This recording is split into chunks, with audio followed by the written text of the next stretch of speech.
আসসালামু আলাইকুম। আমন্ত্রণ জানাচ্ছি ইউকে 360-র চতুর্থ পর্ব দেখার জন্য। তো চলুন শুরু করা যাক আজকের পর্ব।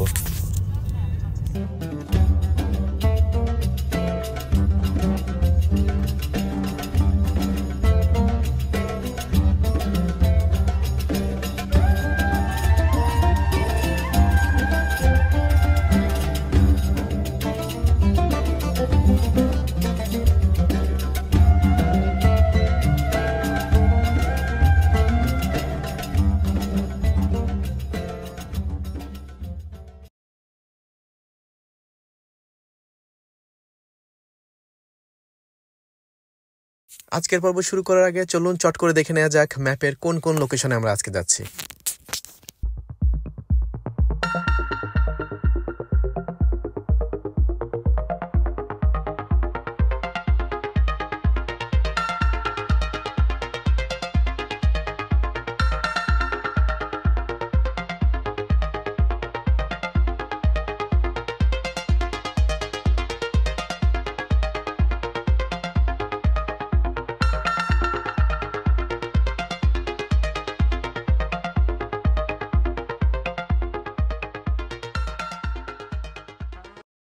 আমাদের আজকের পর্বটি স্পন্সর করেছে workersengine.com।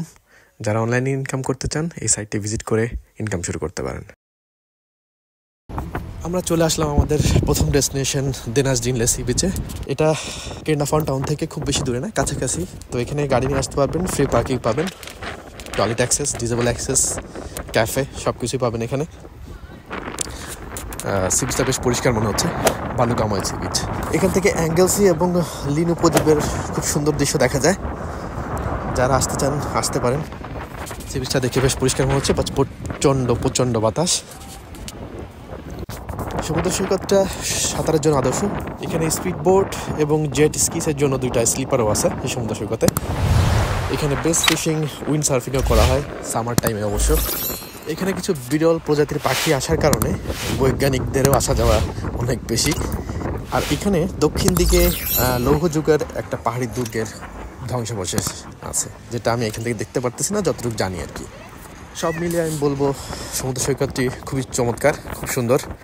চলে আসতে পারেন।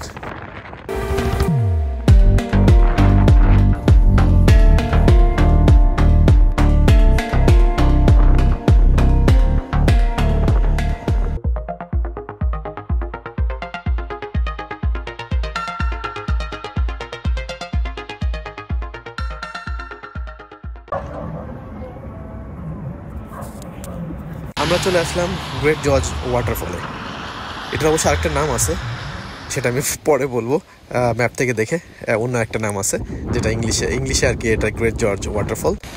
তো স্নোডোনিয়ার সবচেয়ে চমৎকার এবং সহজ অ্যাক্সেস যদি ওয়াটারফল চান তাহলে এটা অন্যতম। এটা আছে আরুদ্দ নদী থেকে আর কি মিশছে এটা জলপ্রপাতের সাথে, এই ঝর্ণার সাথে। আর এটার উচ্চতা প্রায় 20 মিটারের মতো। আর এই ঝর্ণাটা যেভাবে নিচে নেমে আসছে সেটা আসলে অতি অসাধারণ, দেখার মতো, সত্যি দেখার মতো। আপনি নিচে থেকে এবং উপর থেকে দুইভাবেই আসলে দেখতে পারবেন। দুই সাইড থেকে যাওয়ার জায়গা আছে, বাট উপর থেকে যাওয়াটা একটু কষ্টকর। বাট আমি কিন্তু গাড়ি নিয়ে উপরেই চলে আসলাম। আপনারা দেখলেন যে গাড়ি উপরে রাখছি, উপর থেকে দেখার চেষ্টা করছি, নিচে যাব না, কারণ নিচে থেকে কাদা হয়ে গেছে। ওকে। আর এখান থেকে পার্কিংটা আসলে একটু কঠিন। নিচে যদি আপনারা আসতে চান, নিচে দিয়ে পার্কিংটা একটু কঠিন। আপনাকে বেশ দূরে পার্ক করতে হবে, 1 মাইলের মতো হেঁটে আসতে হবে, এবং ফ্রি পার্কিং নাই ওখানে, আপনাকে পে অ্যান্ড ডিসপ্লে করতে হবে। কাছের একটা গাড়ি পার্কিং যেটা আছে সেটা হচ্ছে ল্যান্ডবেরিজ, যেটা পে অ্যান্ড ডিসপ্লে, সেটা স্নোডন ট্রেডিং শপের কাছাকাছি। তো ওখানে গাড়ি রেখে আসতে পারবেন। উপর থেকে দেখেন চমৎকার দৃশ্য দেখা যাচ্ছে। তো আমরা উপভোগ করি ঝর্ণাটা।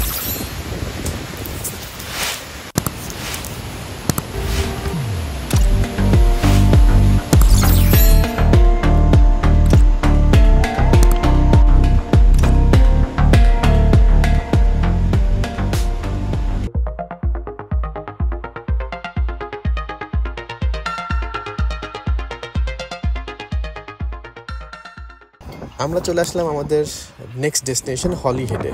তো হলিহেড আসলে বেশ পুরাতন, 14 শতকের একটা পুরনো ছোট্ট টাউন। আর এটা আয়ারল্যান্ডের সাথে অন্যতম আয়ারল্যান্ডের সাথে যোগাযোগের জন্য সবচেয়ে গুরুত্বপূর্ণ একটা সমুদ্র বন্দর হিসেবে বিবেচিত হতো।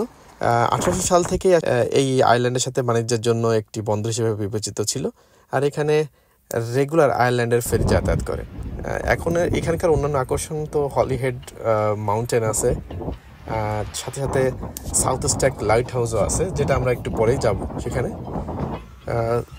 এখানে আমরা যেতে যাচ্ছিলাম ওই হলিহেড শিপ ইয়ার্ডে ওখানে, বাট ওটা বন্ধ, আসলে যেতে দিচ্ছে না। তো আমরা চলে যাব পরের ডেস্টিনেশনে।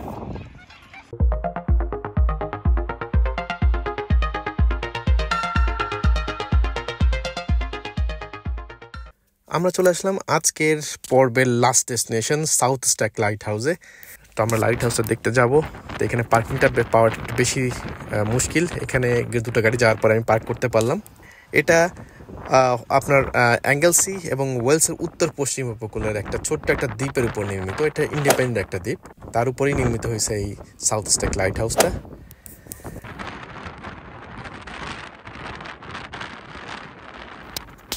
তো এই সাউথ স্ট্যাক লাইট হাউসটা 1809 সালে নির্মিত হয়েছিল।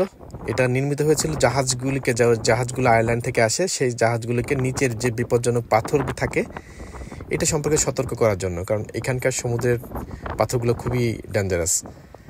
তাই এই যে লাইট হাউসটা, এটার উচ্চতা 27.7 মিটার। আমি যেহেতু ওয়েদার খারাপ, এই জন্য যেতে পারতেছি না, এবং লাইট হাউসটা আজকে বন্ধ। আর আসলে অবশ্যই আপনাদেরকে টিকিট কাটতে হবে। টিকিটের মূল্য এখানে দেখাচ্ছে 9.5 পাউন্ড করে অ্যাডাল্ট, আর ফ্যামিলি আসলে সেখানে একটু কমের ভিতরে পাওয়া যাবে। আর এটা কার পার্ক থেকে প্রায় 400 সিঁড়ির মতো নিচে নেমে যেতে হবে, একটু টাফ ব্যাপার অবশ্যই ওঠার সময়, এবং তারপরে নামার পরে একটা ব্রিজ পাবেন। তো আবহাওয়ার কারণে অবশ্যই বিভিন্ন সময়ে বন্ধ থাকে, আসলে আপনাকে ফোন করে তারপরে আসতে হবে, অথবা এদের ওয়েবসাইটটা দেখতে পারেন, দেখে বুকিং করে তারপরে আসবেন।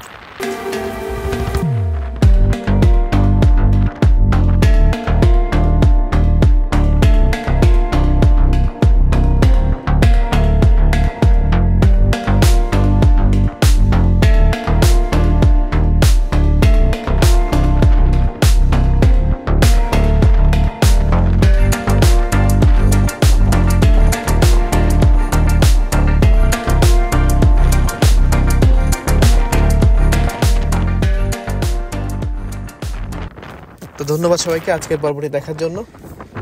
তো পরবর্তী পর্বগুলো নিয়ে আপনাদের সামনে হাজির হব ইনশাআল্লাহ। দোয়া করবেন, সবাই ভালো থাকবেন।